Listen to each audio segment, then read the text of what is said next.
Now we want to do calculations of equivalence capacitance of capacitors when diagrams are given. And in these diagrams, you see it is a combination of both series and parallel connections of capacitors. One to do calculation of equivalence capacitors or capacitors of diagrams. And in this diagram, you see it's both a combination of series and parallel combination. Now, like this example, you can see these two capacitors obviously are in parallel, while these two are in series. To solve the equivalence capacitance of this kind of question in this nature, what you have to do first is to settle for the parallel connection. You go for the branch part and settle the parallel connection. Like this is the branch part. You can have more than one branch, but this we just have one branch. And these two capacitors are in parallel, so you settle them. So let's quickly do that. So you say for series parallel connection, we want to get the equivalence capacitance for the capacitance of the capacitor in parallel connection first. So now the C equals to, as you know from the formula, you just have to add the capacitance of the capacitors individually, directly. The first capacitance of the first capacitor is 3 microfarads plus the second one is 2 microfarads, which will give us 5 microfarads. And we are done with equivalence capacitance of capacitor in this parallel connection. And like we have seen, these two capacitors are in series. Obviously, this is the negative terminal, it's connected to the positive terminal. If you are done with this part, if you are combining it to this part, it becomes a series connection, and adding everything up will now give us the final equivalence capacitance of the capacitor. So let's quickly do it. Final capacitance of capacitor, which is in series,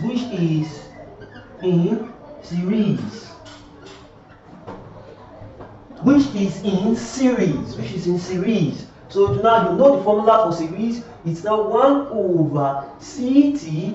Then since we have added everything here, it was 5. So it will now be 1 over 5 plus the other capacitance of the capacitor, which is 1 over 4. So it's just the capacitance of capacitors we have. So you take the LCM of 5 and 4, which is 20.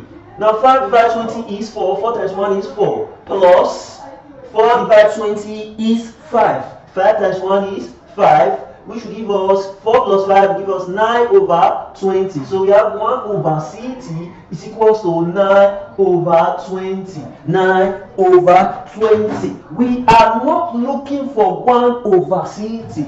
We are looking for CT, which will lead us to C, the reciprocal of this side, which is CT over 1 is equals to 20 over 9. The denominator goes to the numerator, and the numerator comes to the denominator. So finally, we have CT is equals to 20 over 9 microfarad. Now, because the capacitance individually was giving us microfarad. Now, if you want to answer in farad, you just have to times it by 10 raised to the power minus 6. 10 raised to the power minus 6. Error, if I have times it with 10 raised to the power minus 3, that was a mistake. Times it with 10 raised to the power minus 6 to convert from millifarad to farad. But to convert from microfarad to farad, you times it by 10 raised to the power minus 6. And this is the total equivalence of the capacitance of this capacitor in question 1, which is a combination of both series and parallel connection. Okay, let's go to the second part. Again, if you take a good look on this second diagram, you also see that it is also a combination of parallel and series connection. These two capacitors is obviously in series, because if this is the negative terminal, it is connected with the positive terminal. Why this capacitor and this capacitor are in series? They are also in series, but these two is in parallel. Positive is connected to the positive terminal. Negative is connected to the negative terminal. And like I have said, you have to settle the parallel connection first. Please This is an idea. Settle the parallel connection first. So let's quickly settle this parallel connection. Let's quickly get the capacitance of the capacitors in this parallel connection. So we start for parallel connection. For parallel connection, it is this C is equals to, the first one is 3 farad plus the other capacitance of the capacitor in this parallel connection is still 3 farad. So it's just simply 6 farad, and we are done with the capacitance of capacitor in this series connection. Now if you check it with these other capacitors, they are aligned as series connection. So therefore add this to this, and what we got here, that will now give us the equivalent capacitance of the capacitor as a whole in this number 2. So let's go ahead to do it for final capacitance of capacitor, which will now be in series,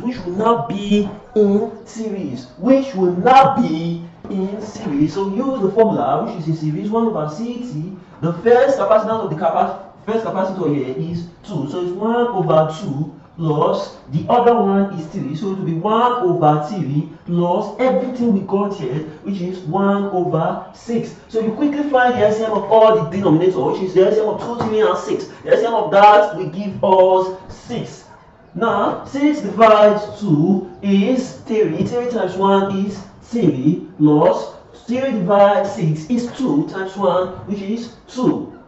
Plus 6 divided 6 is 1. 1 times 1 is 1. Adding all the numerators together will give us 6. So it will now lead us to 1 over CT is equals to 6 over 6. Once again, we are not looking for C1 over CT.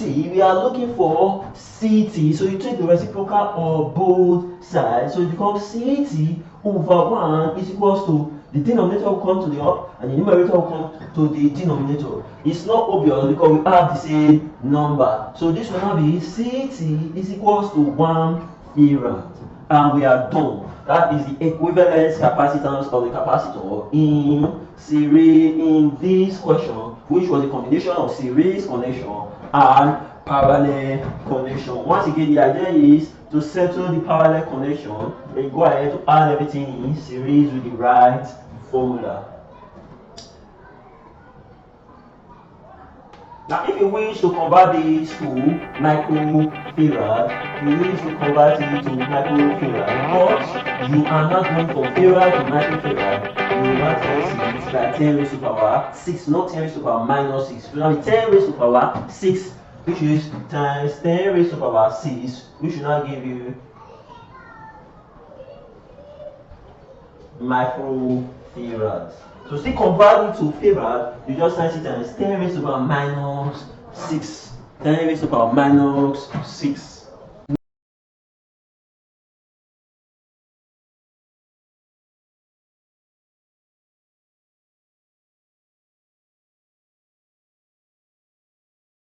Now, there's something on the board for you to work it out.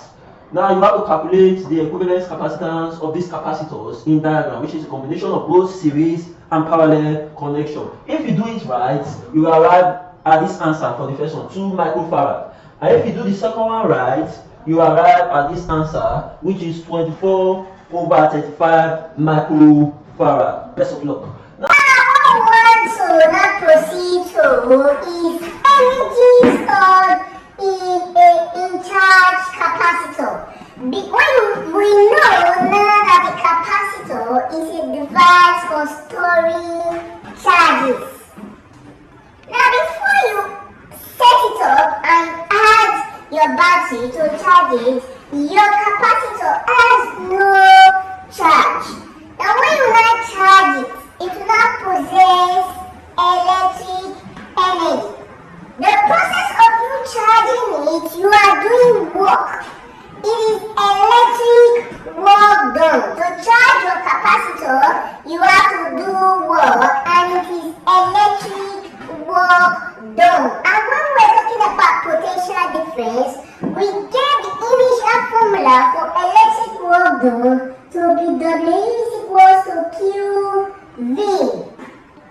Electric work done is equals to W over QV. Now, for your place in your capacitor, initially before you even charge it, the potential difference across the plate was 0 when you started. But when you are done charging it, you do not get to a certain potential difference. You can call it what? V. So you are starting with a 0 potential across the plate. When you charge it, you now have the final potential of difference, let's say V. Now to not get the average potential difference, it will now be 0 plus V over 2. They are just two variables. Started with 0 and you are ending with V. So the average potential difference will now be 0 plus V over 2, two items. As if you are doing mean.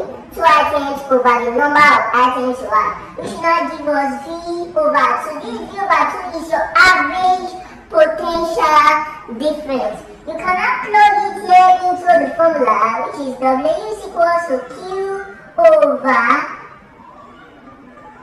Q times V over 2, which is W is equals to V 1 over 2 times VQ. 1 over 2 times VQ. W is equals to 1 over 2 times V times Q. Now we are moving further. This was the original formula for electric work done. But we are now introducing things on charging a capacitor. This is the average work, potential difference across the capacitor. That is why we arrive at this.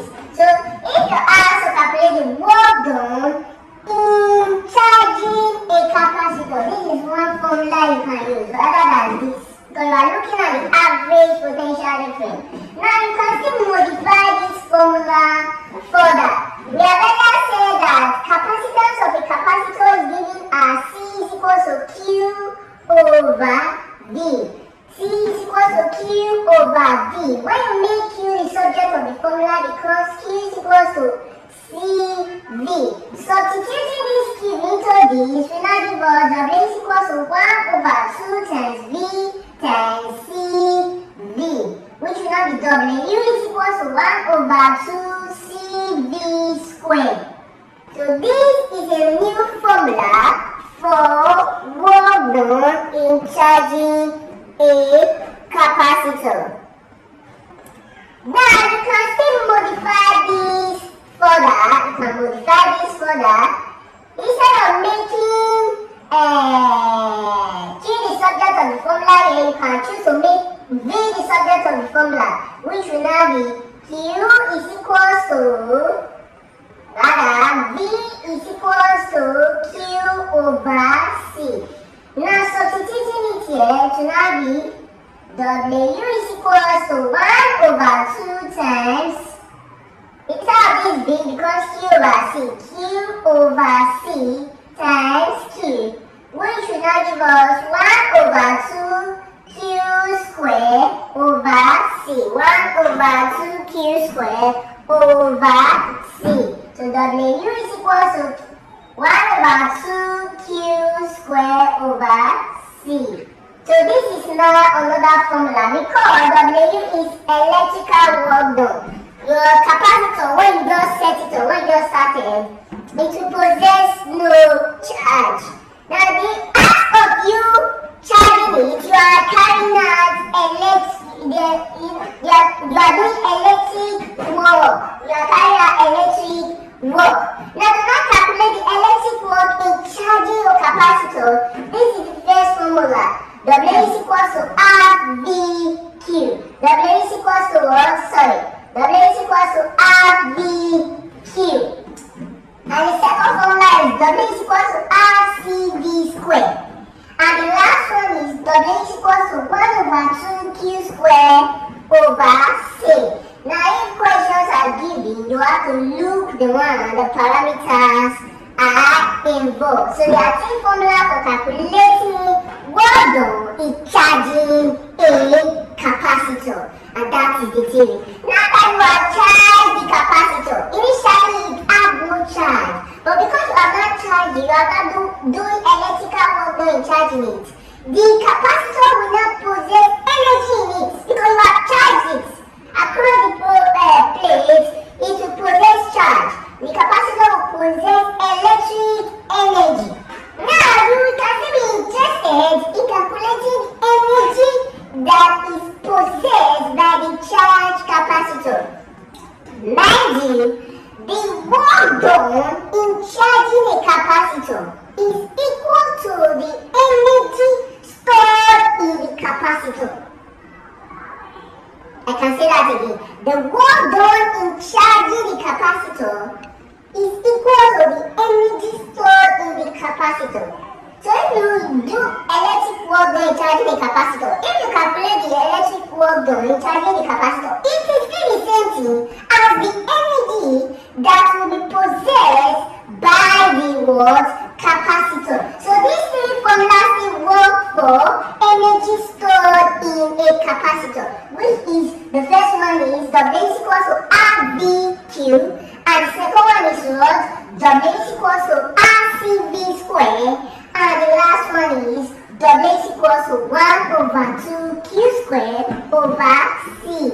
Once again, the work done in charging your capacitor is equal to the energy stored in the capacitor, where Q is the charge across the plate, where V is the potential difference across the plate. Q is the charge of the terminal. The charge possessed by what? Terminal. The amount of charge possessed by the terminal, while V is the potential difference across the plate. While C, as you know, capital letter C is the capacitance of the capacitor.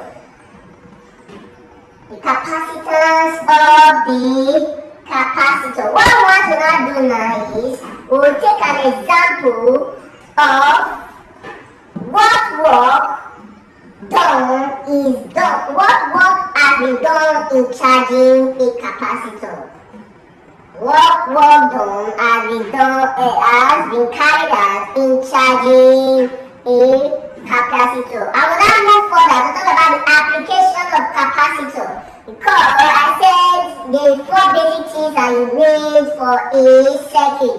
But when you want to move further, you cannot add things like capacitor. Why are you adding a capacitor to your circuit? You will see some application for adding a capacitor to your circuit.